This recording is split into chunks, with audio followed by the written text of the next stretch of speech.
Following World War II, a geopolitical conflict emerged between the US and the Soviet Union. The US grew fearful of communism taking shape in Eastern countries, and new nuclear weapons created fear of a devastating World War III.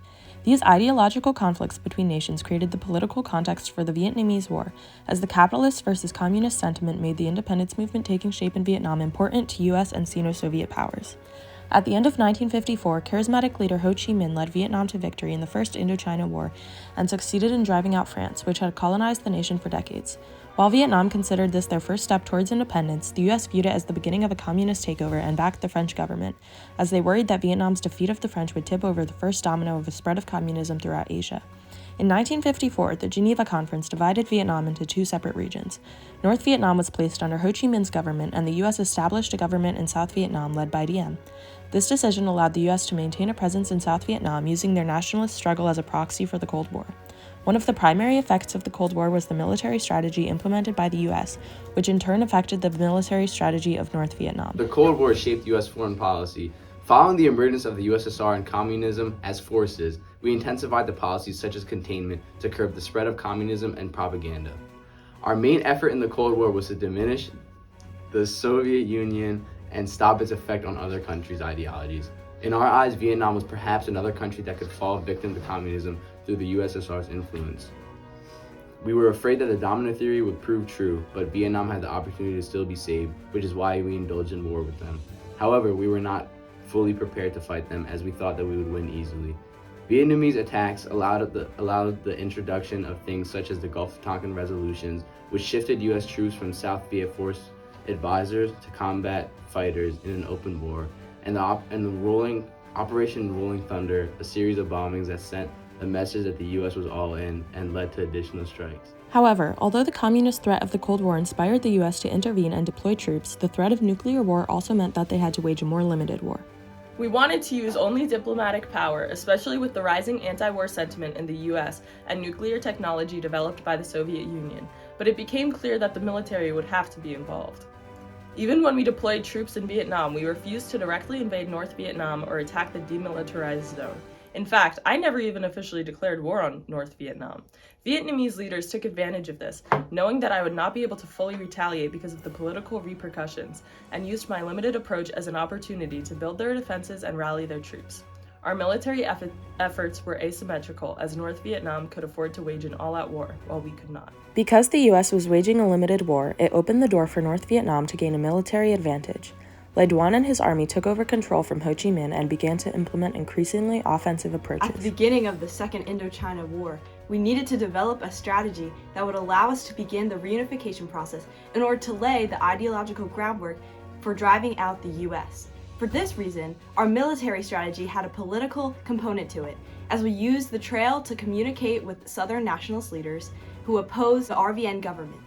In this way, we were able to infiltrate South Vietnam, send DRV troops and leaders to aid the PRG in resisting Diem and US powers. After the Gulf of Tonkin resolution and increased US search and deploy operations, I decided to engage in a full-scale war against the South, adopting an offensive strategy to fight against the US Army in South Vietnam. Although Ho Chi Minh disagreed with our plan because he wanted to focus efforts on the communist agenda, in 1968 we developed the Tet Offensive and dropped bombs on over 100 towns in South Vietnam to push the US to rescind its involvement and encourage people to rise up. This was a loss battle-wise, but a huge political win for the VWP, as it increased public skepticism of the US involvement in the war, demonstrating our power to shape the Cold War conflict in our favor. Then in 1972, we increased the number of Northern guerrilla troops in cities of South Vietnam to encourage the growing insurrection. The limited approach of the US came to a peak with the Detente period of the Cold War, in which the US pursued diplomacy with the Soviet Union and China in an attempt to scale back military efforts. This created new layers of tension between North Vietnam, their communist allies, and the US. By the 1970s, I decided to engage the major communist superpowers in diplomatic relationships, starting the period of the Cold War known as Detente. Although both Moscow and Beijing agreed to cooperate and urged North Vietnam to negotiate with us, they were ineffective, and we were forced to maintain our military presence. In the end, they were not willing to risk their relationship with me to help Vietnam because of our economic and political influence in the global sphere, and our military offensives forced Vietnam to resort to diplomatic tactics. We had to engage in a cautious and limited strategy, both politically and militarily, because of the tenuous nature of Cold War geopolitics.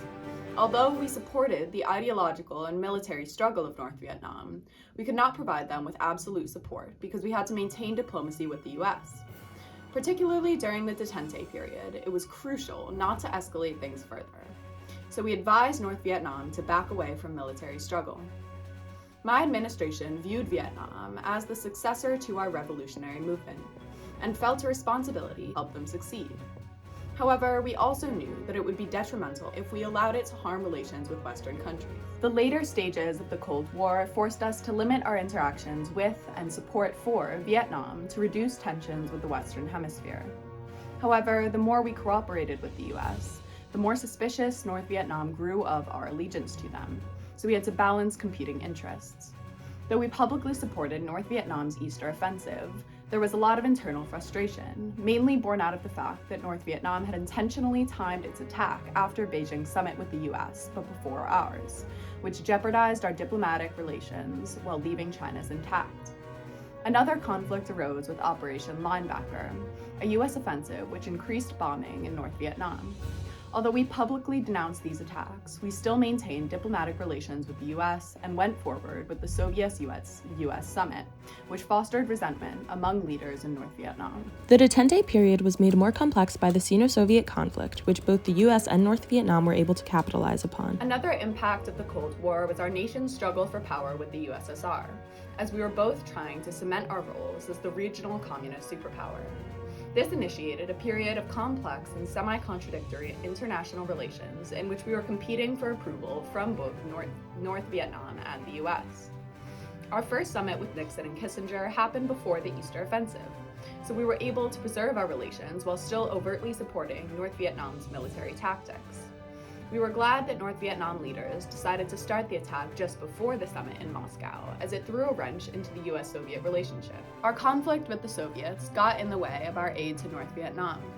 At one point, the USSR wanted to travel through our ports and use our railroads to transport supplies to Vietnam, but we had no incentive to help our enemy strengthen their relationship with one of our allies, so we refused. When I met with Nixon and Kissinger in 1972, I tried to sabotage China by claiming that they were behind the Easter Offensive. Afterwards, China tried to sabotage our relationship with North Vietnam by not letting us transport supplies through their ports and railroads.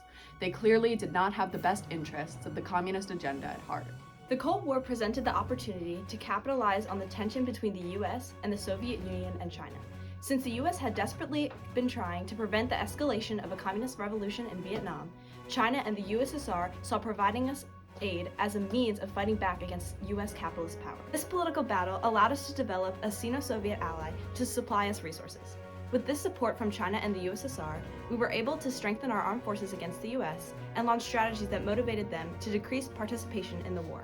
However, in the late 1960s, China was beginning to believe that the Soviet Union was appeasing the US and began to see them as a greater threat. So in 1969, China and the USSR clashed on the Vietnam border. This was beneficial to us, since both nations were fighting to maintain our allyship and be seen as the paternalistic force in the globalization of communism. However, it also pushed China to increase their diplomacy with the United States. China began putting pressure on us to end the war and resort to negotiations with the US. While we initially maintained our offensive approaches, a series of military defeats made it more pragmatic for us to negotiate. After their failed Easter Offensive, North Vietnam began to reconsider diplomacy with the US. Le Duc Tho, Le Duan's influential brother, met with US diplomat Henry Kissinger to try and negotiate a compromise. After the failed military attacks up to 1972, North Vietnam had decided to solely operate in the political sphere, but it turned out that their offensive nationalism, a violent approach to reunite the North and South by force, was not yet over. The US took negotiations with North Vietnam as a success because we were able to pull out our troops and neutralize the communist threat without much loss on our side.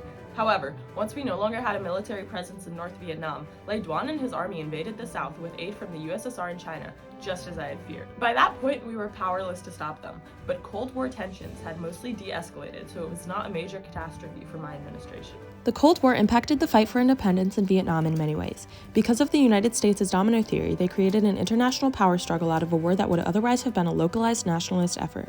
The political allegiances of China and the Soviet Union drove them to compete for allyship with Vietnam and a position as the leading superpower in the globalization of communism. Finally, the nuclear technology created as a result of the Cold War forced the U.S. to wage a limited war, giving North Vietnam a military advantage. All of these factors converged to bring North Vietnam victory and reunification in 1975.